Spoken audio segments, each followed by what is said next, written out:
All right, well, Retro World Expo is over, and I was able to sneak out of quarantine right on time. I got COVID on Tuesday, so I was like, you know what?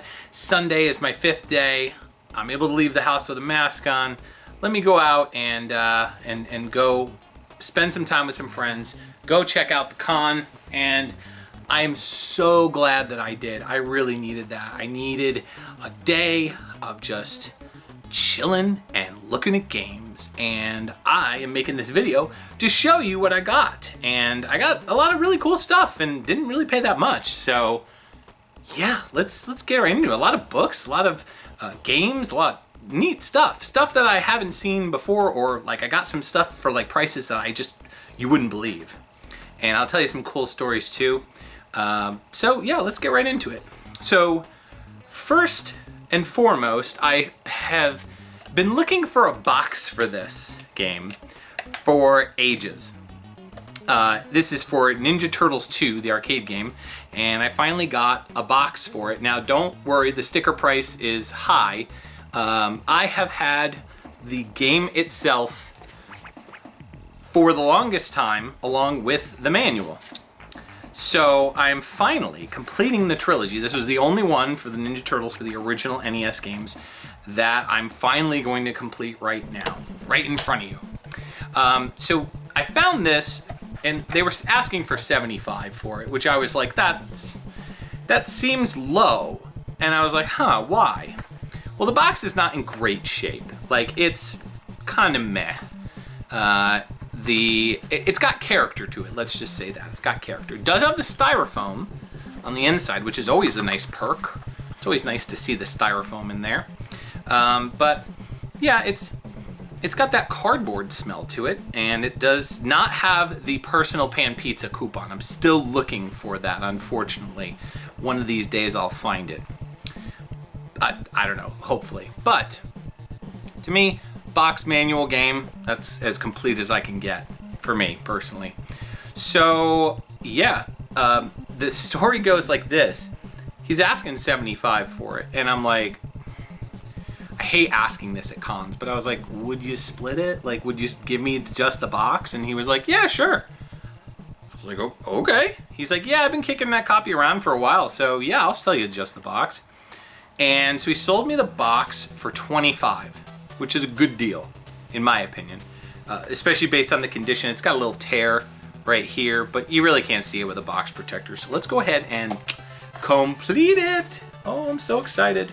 So yeah, I have all 3 NES Ninja Turtles games complete in box. Never had that as a kid. I had the first one, and I think I rented the second one. I don't think, maybe I owned a loose copy of it, but I never owned all 3. So yeah, I'm gonna also take this $75 sticker off because, you know, I didn't pay that. Anyways, so here's the crazy part. I don't know, this game must have severely dropped in value or something, but it's weird because I saw another vendor that had the game complete in box, and they were selling it for $49.99. And I looked at it, and it looked like a really clean copy. And I'm looking at the box, and I'm like, is this a repro box? And he's like, no. He's like, this is actually legit a real box. He's like, it's just in really great shape. I look over the condition, and it's used, but it looks really crisp, to the point where I was like, wow, this is a really nice copy. I kind of want to upgrade, but I didn't. I didn't go back for it. I should have. I didn't. I'm happy with this. I am. Would I have been happier with the less beat up box? Yeah, I think so. But you know, the nice thing about this is it builds character, right? Yeah. Also, why is there plastic on this thing? It makes it look weird. Why would they have a box protector that has plastic wrapped over it? That's just weird. Don't do that. Don't do that, people. Why? You want it to be like transparent, not like muddy. That looks so much better. Look at that. Ninja Turtles, the arcade game. So, stoked. Loved this game as a kid.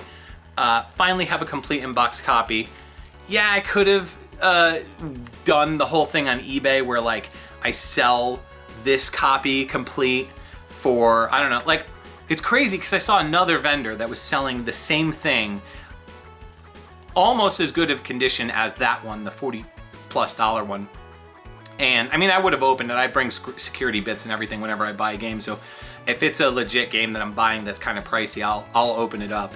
But I saw somebody else selling the same game for like $170, complete in box. I was like, so is this game expensive or is it not expensive? Like, what's the deal? I mean, Price Charting has it at like 97 or something like that. So it's gone considerably downhill, I think, based on those prices alone. So that's good, I guess. But anyways, got it for a good deal. Also grabbed some handheld stuff. I also bought a bunch of games, which I'm not going to be showing on here, but I do this thing for my patrons on the $15 tier or higher where I just go game chasing for them. And I always use a convention like this as an opportunity to get some games and kind of stockpile a bunch of games that I can ship to them. And so I was able to find a bunch of really cool, I got some Genesis games, I got some Xbox games, I got some pretty neat stuff. For like $5 a pop or like $8 a pop or whatever. So it's a pretty good deal. I mean, I'm kind of breaking even at this point with sending it because the games are getting more expensive. But I don't know, it's fun. It's fun to go game hunt for people. So, and you know, it's nice when you get a comment or you know, people reply back and be like, oh, I love this game. Like, oh, I don't own this game, or I didn't have it. So it's kind of fun to do. But anyways, I found this copy of Mario Advance as well at the convention, and I remember getting this game at launch for the Game Boy Advance, but I really haven't played it, and I'm stoked to play it again and see how good it is. I mean, I know it's good. I just remember the fact that all the voices are in it, so you know, when you're playing as Mario and he goes like wahoo, you know, like that's it. It's like a digitized voice. Afterwards, I ran over to my buddy Russ's table, Russ Lyman, here on YouTube, and he had a DIY panel that I went to at 3. And he got me really amped and buzzed and interested in painting my own controller. So I may do that for a future noob repair episode, you know, kind of steal a little bit of his shtick and try it out myself, kind of as a noob, which that's the whole point of noob repair. Like, hey, I don't know anything about this.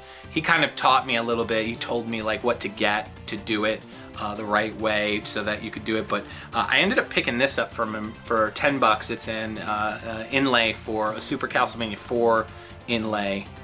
So basically you put this on your Super Nintendo controller. Do I have a controller here? I do. So it goes like right on the top. But what I want to do is I want to actually paint the controller a different color.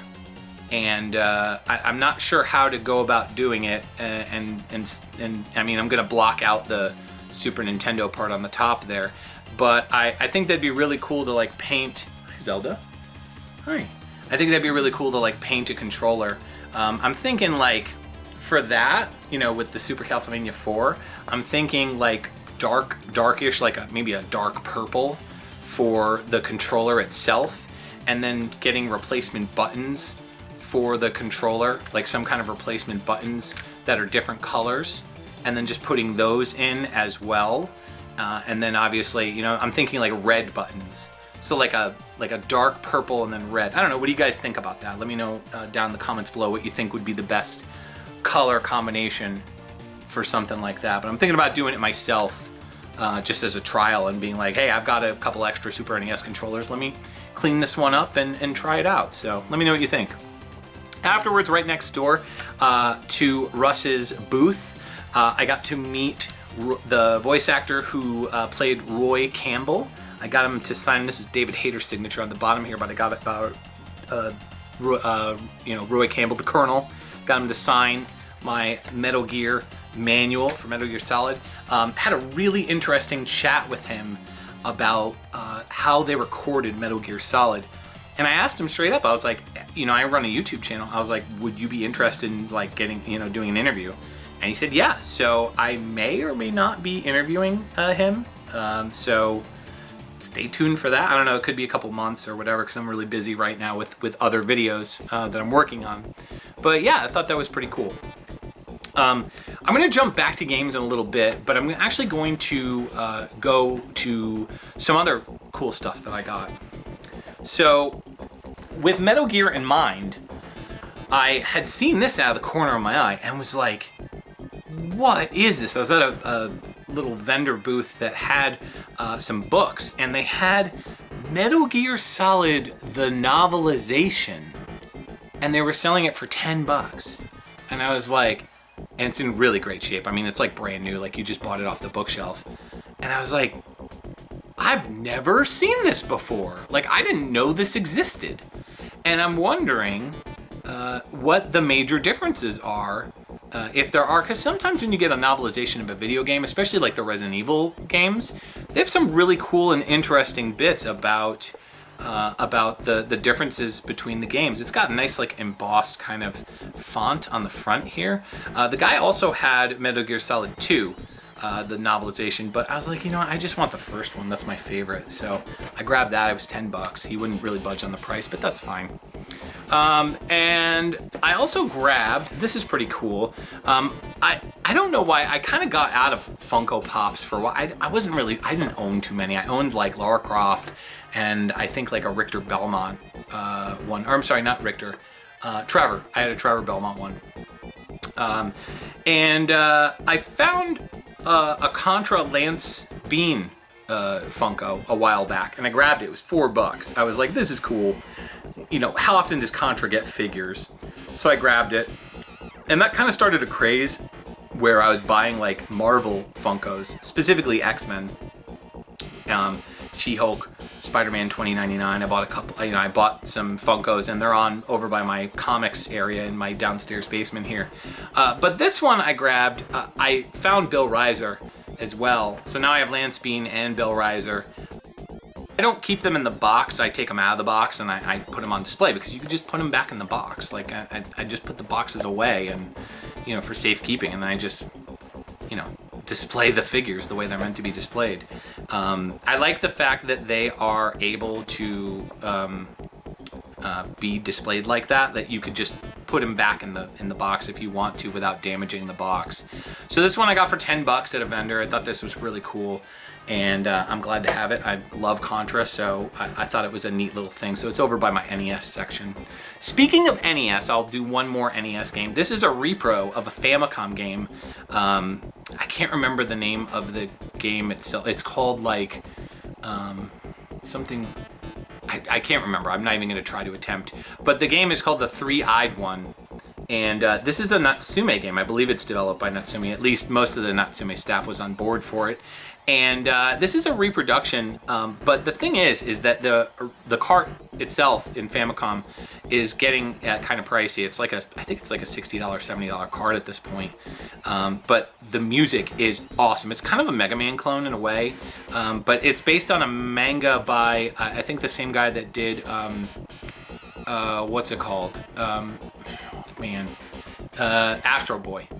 Yeah, I'm almost positive it's the same guy who did Astro Boy. It's based on a manga and an anime, and yeah, I really just can't remember the name off the top of my head, but he has this eye, shoots out like a laser, and it makes enemies like drop coins or whatever, and if you keep shooting, like the coins get bigger. Really primarily bought it for the soundtrack because it's incredible. It's by Hiroyuki Iwatsuki, who's one of my favorite composers for games.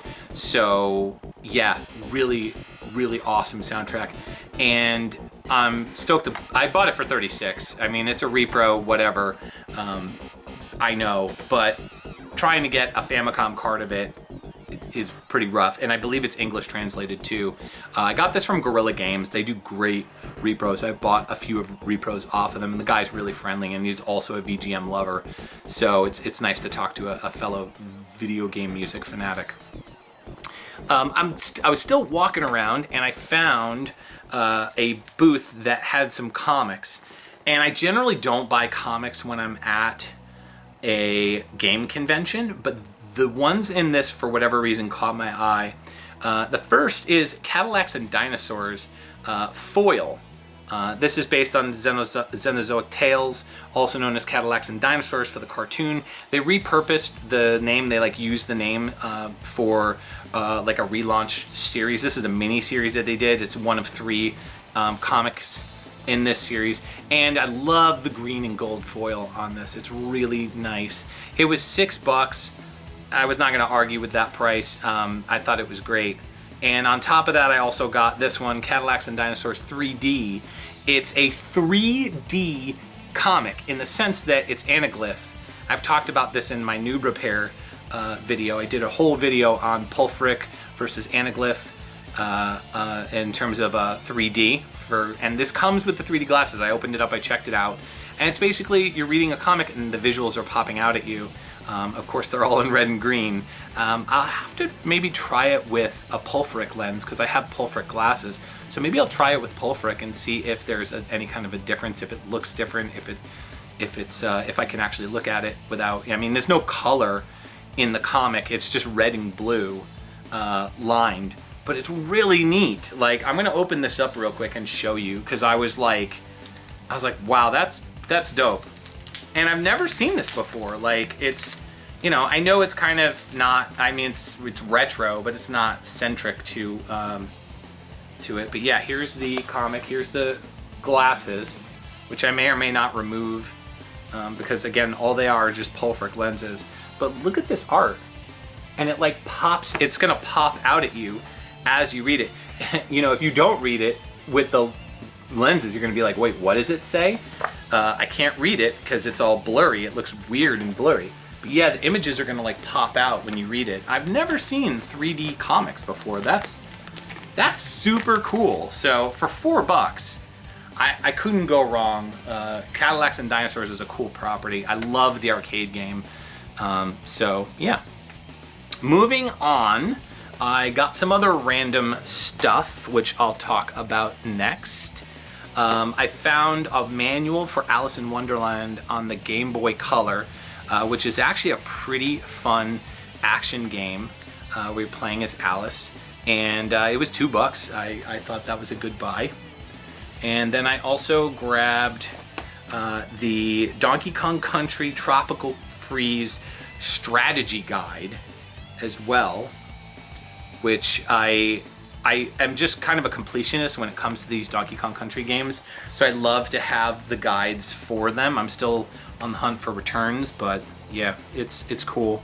Then I also got Resident Evil 3 Nemesis. I don't actually know if I have this guide, but it was $10, so I couldn't pass that up because these guides, for whatever reason, are getting more and more expensive. So if you could find a guide for cheap, it's kind of like buy it and just, you know. So I'm really not sure. It doesn't have any kind of poster or anything in it. It's the Brady Games release. But I thought the cover was cool, and I could always use more help in beating this game. So Resident Evil Nemesis 3, or Resident Evil 3 Nemesis, rather.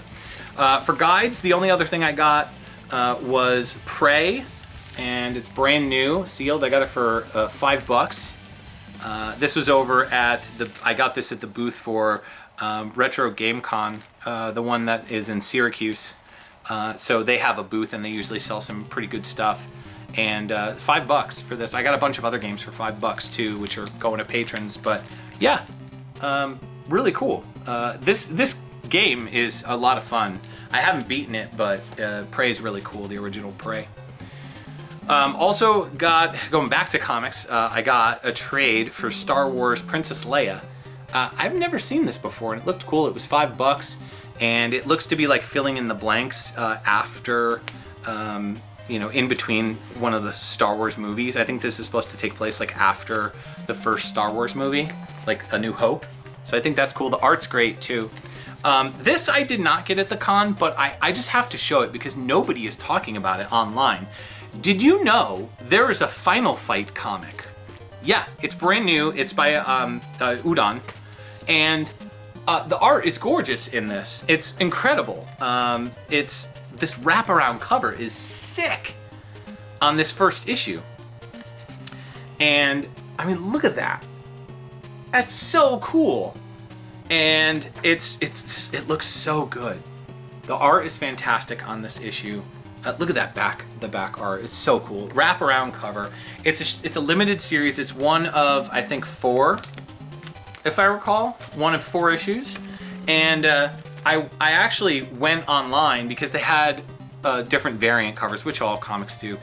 This one, though, I had to grab. I'm a big fan of Final Fight, and I love the fact that they took references from various different movies. And one of the movies they took references from was Streets of Fire, which was an 80s movie done by the same guy who did The Warriors.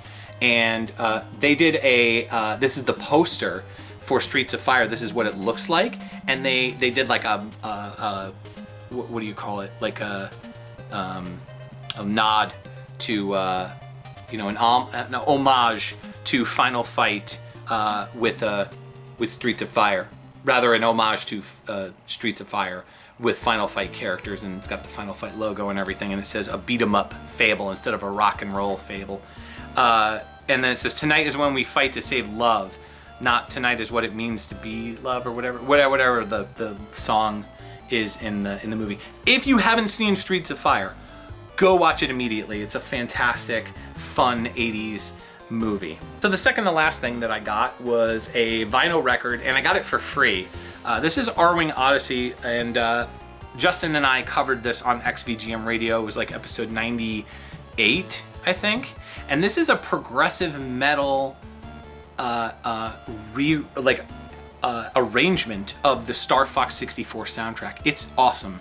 If you want to go check it out, you can actually watch or listen to the episode right here. I'll put it up somewhere here, or in the part down below, so you could go check it out in the description. But it's the episode that we did with the arranger, Rao, I believe his name is, and it's a gorgeous vinyl. It's legit for sure. I got this for free, and I got to give a shout out to my boy Ernie, because Ernie and I go way back. We've been friends for a while now, and I always see him at the con, and it's just such a blast. I've hung out with him outside of the con too, and it's always such a blast. He's such a nice guy. He's always super nice, supportive, and just a great person to be around. And Ernie had gotten this golden ticket thing that Respawn Records does, where I guess they hide these tickets all over the con, and if you find one, you get a free vinyl. So he got one, and he was like, yeah, I didn't really see anything that piqued my interest. Do you want it? And I was like, if you're not going to use it, I'll certainly take it. So I thanked him for that, and I found this. This was the one thing that I really wanted to get because I had interviewed the arranger, Rao. So yeah, really cool. Oh, I'm sorry, not Ro Panaganti. I'm so sorry, Ro. I should know your name. I spoke with you like we had an interview. But yeah, Ro Panaganti is the arranger on this. So yeah, if you're into progressive metal, this is like a little bit heavier, and it's got some really neat arrangements in it. So go check it out. Go check out the episode of XVGM Radio, and I'm excited to spin this and read some comics while I do it. Last thing that I got. This, I was blown away that I found this for such a good price. I've been a fan of Prince of Persia since, Sands of Time. And it's always been a franchise that I played the earlier games and I was kind of, they're all right. But this I found and was like, I must own this. Especially after watching, it's got like cutscenes and stuff. This is Prince of Persia on Sega CD. I don't own too many Sega CD games, and it's got stickers littered all over it. There's this sticker, there's a sticker up here, there's a sticker on the back, a Blockbuster Video sticker. I guess it was $20 back in the day, and then it got sold again for $9.88, and then I bought it for $25. The guy gave me $5 off just because of all the stickers. There are also, the box is in okay shape. I mean, it's survivable, but the manual has a sticker. Warning, $5 fine if instructions not returned with game. I don't think you're getting your game back, movie store. And also on the back of the case, which that's fine. I could just, swap it out. The game's in good shape. It just needs a quick clean, but it's in pretty good shape. I'm excited to play this finally. And I think my plan is I'm going to try to remove these stickers with my handy dandy noob repair gun, my hair dryer. So look for that in the near future. Maybe I'll do a noob repair on it. I don't know. Do you guys get sick of watching me try to remove stickers, or is there something like cathartic about it? Let me know down in the comments below if you want to see that noob repair episode, because I'm cool with removing stickers if you guys want to watch me, and I'm cool with doing it on camera too because I think it's fun. And then again, the idea that I had for the noob repair to do my own DIY paint job on a Super Nintendo controller, kind of walking you through the process in case you want to do it.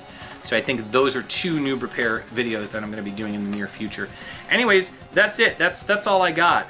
Oh yeah, and I got this for 25 bucks. It's funny because I saw another vendor selling this exact game in a little bit better condition for $80. So I think I got a good deal on this for 25 bucks. I can't beat that. That's it. That's my haul for Retro World Expo 2024. Let me know what you think the best find was down in the comments below if you made it to the end of the video. And thanks so much for watching. I'll see you on a future video.